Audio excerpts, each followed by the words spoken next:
축복의 열매는 자연스럽게 맺혀집니다.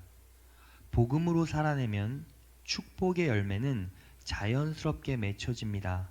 라는 제목을 가지고 9월 월삭 새벽 예배 하나님 말씀을 선포하겠습니다. 여러분, 우리는 복음을 믿습니다. 그렇다면 도대체 복음은 무엇일까요?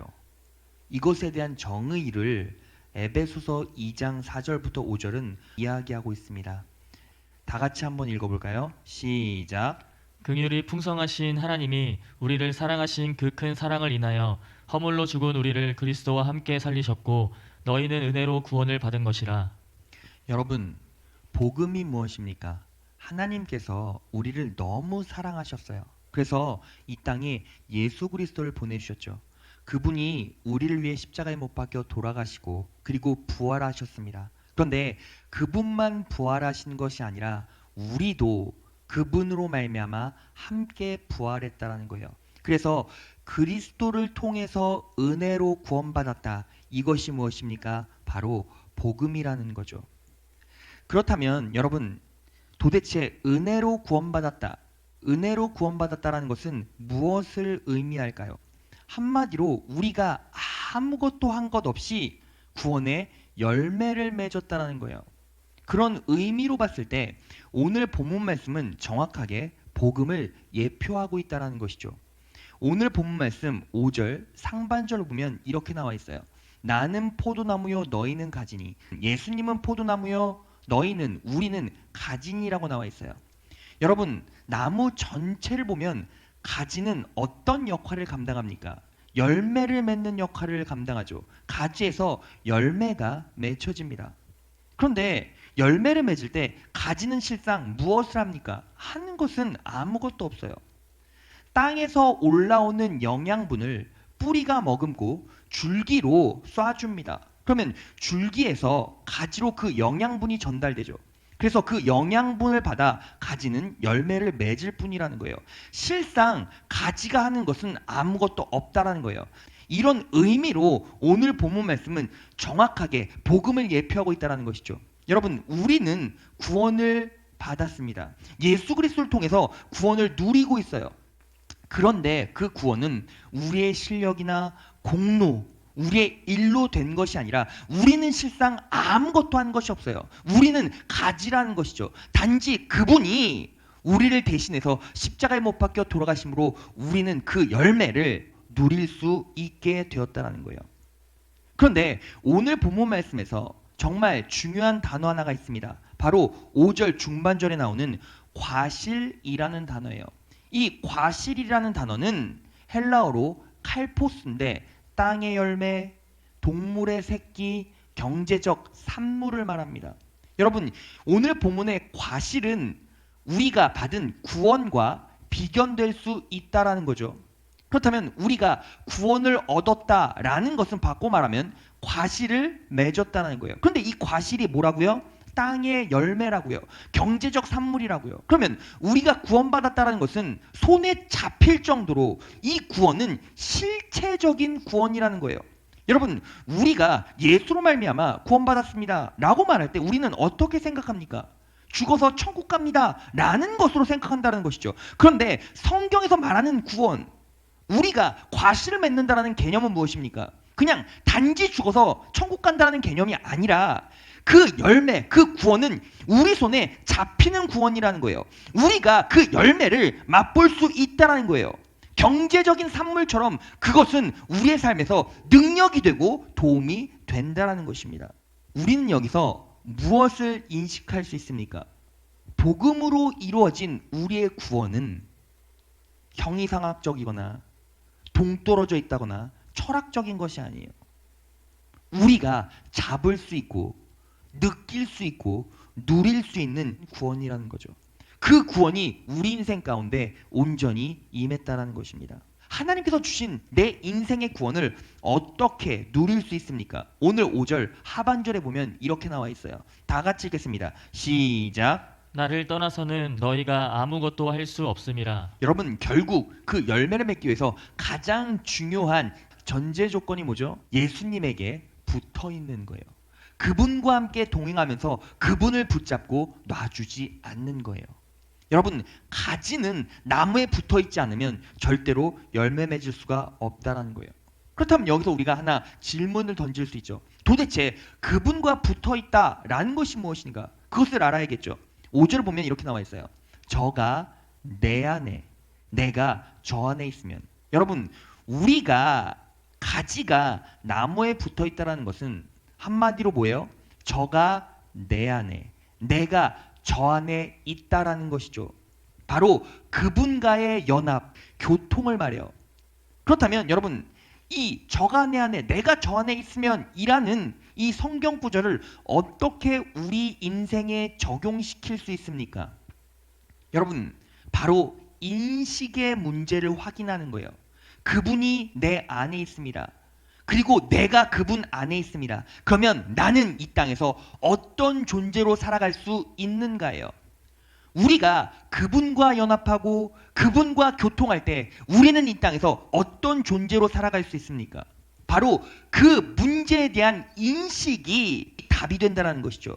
그래서 이 답은 골로새서 2장 8절에서 10절에 나와 있습니다. 누가 철학이나 헛된 속임수로 여러분을 노획물로 삼을까 조심하십시오. 그런 것은 사람들의 전통과 세상의 유치한 원리를 따라하는 것이요 그리스도를 따라하는 것이 아닙니다. 그리스도 안에 온갖 충만한 신성이 몸이 되어 머물고 계십니다. 여러분도 그분 안에서 충만함을 받았습니다. 그리스도는 모든 통치와 권세의 머리이십니다. 다시 한번 읽어볼까요? 그리스도 안에 온갖 충만한 신성이 몸이 되어 머물고 계십니다. 누구 안에? 우리 안에. 그래서 여러분도 우리도 그분 안에서 뭐 한다고요? 충만하다고요. 여기서 충만함은 흘러넘치다, 완벽함을 말합니다. 여러분, 결국 내가 그분 안에 있고 그분이 내 안에 있으면 나는 이 땅에서 어떠한 존재로 살아갑니까? 충만한 존재로 살아간다는 거예요. 완벽한 존재로 살아간다는 거예요. 우리가 그리스도 안에 그분 권세 안에 있다면 우리는 완벽한 새로운 피조물로 살아갈 수 있다는 거예요. 그런데 제가 이런 얘기를 하면 어떤 성도들은 이러한 의문점을 가질 거예요. 왜 우리가 그리스도 안에서 완벽한데 왜 우리의 인생은 씁쓸하기만 한가? 고통스러운가? 의문이 들 수 있어요. 한 예시를 들어서 여러분들에게 설명해 볼게요. 프랑스의 가장 유명한 셰프 중에 한 명인 피에르 가니에르라는 분이 있어요. 이분은 미슐랭 3스타 식당을 여러 개 운영하고 있고 그리고 요리사계의 피카소라고 불려요. 그리고 셰프 중에 셰프, 셰프의 셰프라고 불립니다. 그만큼 유명한 사람이라는 것이죠. 그런데 한 매체에서 이분에게 인터뷰를 했어요. 도대체 완벽한 요리란 무엇일까요? 라는 질문을 던졌습니다. 그런데 이 피에르 가니에르라는 분이 이런 말을 했어요. 한 요리 안에, 한 메뉴 안에 5가지 맛이 다 담겨 있는 것이 완벽한 요리입니다. 여러분, 오미가 무엇입니까? 오미는 단맛, 짠맛, 신맛, 쓴맛, 매운맛을 말해요. 여러분, 하나의 완벽한 요리란 이 5가지 맛이 전부 다 녹아져 있다는 거예요. 여러분, 우리 인생도 마찬가지입니다. 여러분, 세상 사람들은 인생이 어떠기를 바랍니까? 달콤하기만을 바래요. 단맛만 느끼기로 나죠. 그런데 우리의 인생은 그것으로 완벽해지지 않아요. 우리 인생은 단맛, 짠맛, 신맛, 쓴맛, 매운맛이 어우러져서 완벽한 인생이 된다는 거예요. 하나님께서는 그렇게 우리의 삶을 설계하셨고 그리고 그렇게 5가지 안에서 우리를 완벽하게 만들어 주신다는 거예요. 그래서 로마서 8장 28절에 이렇게 나와 있어요. 다 같이 읽겠습니다. 시작. 우리가 알거니와 하나님을 사랑하는 자 곧 그 뜻대로 부르심을 입은 자들에게는 모든 것이 합력하여 선을 이루느니라. 여러분, 모든 것이 합력하여 선을 이룬대요. 여기서 모든 것이란 무엇일까요? 바로 단맛, 인생의 짠맛, 신맛, 쓴맛, 매운맛을 말하는 거겠죠. 이 모든 것들이 합력하여 선을 이루게 하시는 분이 하나님이시고 그래서 우리의 인생 가운데는 이 5가지 맛이 언제 올지 모르나 이 모든 것들이 합력하여 하나님의 선이 될 거라는 거예요. 그러니까 우리는 그리스도 안에서 충만한 나를 바라봐야 되고 그리스도 안에서 넘치는 나를 바라봐야 한다라는 것입니다. 그렇다면 우리는 여기서 그렇게 인식하면 끝날 수 있을까요? 아니요. 인식으로만 끝나면 안 돼요. 바로 그 인식한 것을 정확하게 입술로 고백해야 된다는 것입니다. 그럴 때 하나님의 놀라운 은혜가 우리 인생 가운데 임하게 된다는 것이죠. 그것에 대한 가장 강력한 예가 열왕기하 4장에 나옵니다. 바로 수넴 여인의 사건을 통해서 이것들을 확인할 수 있어요. 여러분, 수넴 여인은 어떤 여인이었습니까? 바로 엘리사를 자신의 집에 초청하여 먹여주고 재워주었어요.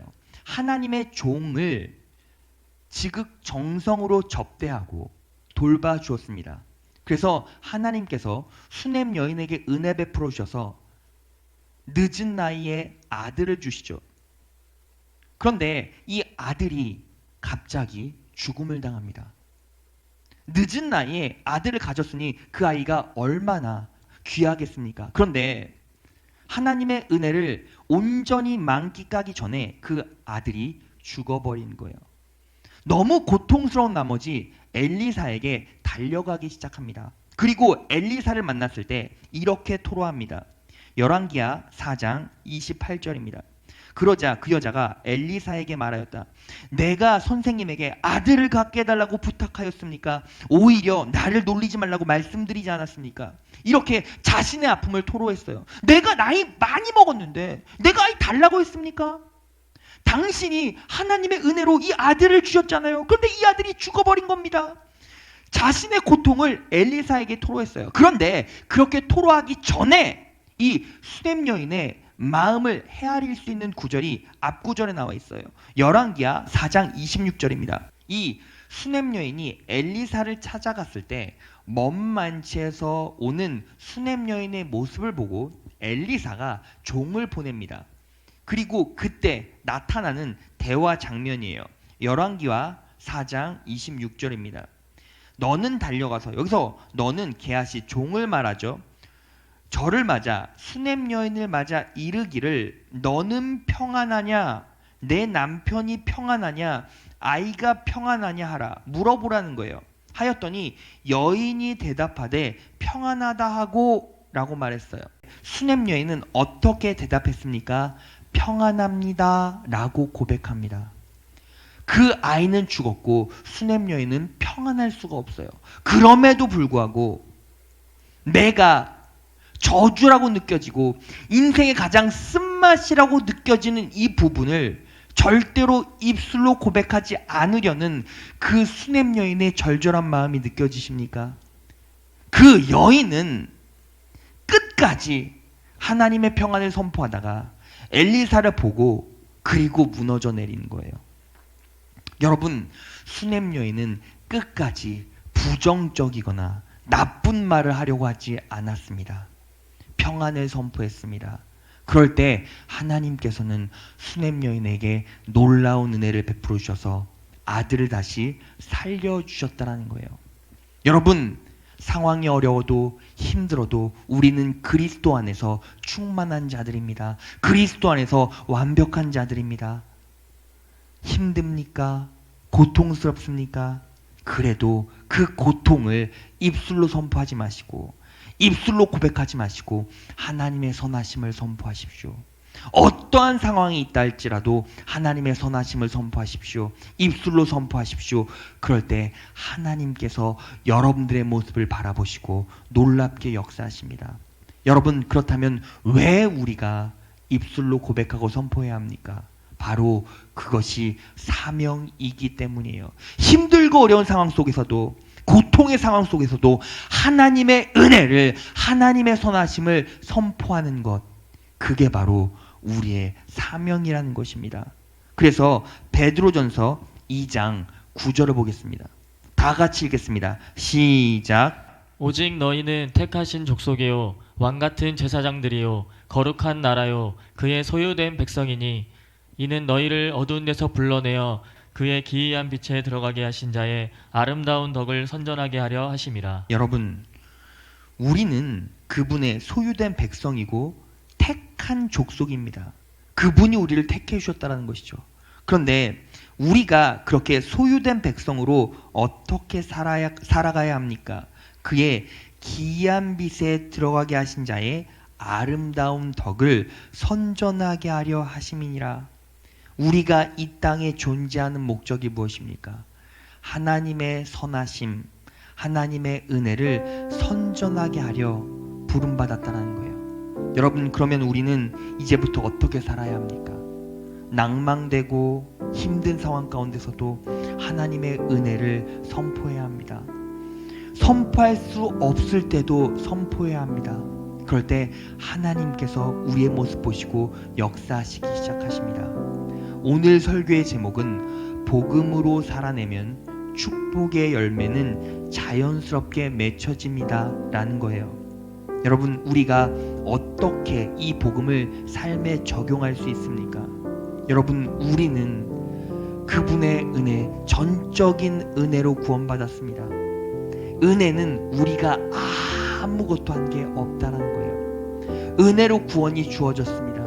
그 구원은 우리의 삶에 놀랍게 현실적이고 실제적인 구원이 될 것입니다. 그 구원을 우리가 어떻게 받아 누릴 수 있을까요? 그분 안에서 부요한 나를, 그분 안에서 완벽한 나를, 그분 안에서 충만한 나를 바라보라는 거예요. 나를 충만케 하신 그분의 은혜를 바라보라는 거예요. 그리고 어떻게 살아야 합니까? 삶의 쓴맛, 매운맛, 짠맛이 왔을 때 그럼에도 불구하고 그분의 선하심을 바라보고 입술로 고백하는 것입니다. 나는 그분 안에서 평안합니다. 나는 그분 안에서 만족합니다. 나는 그분 안에서 완벽합니다.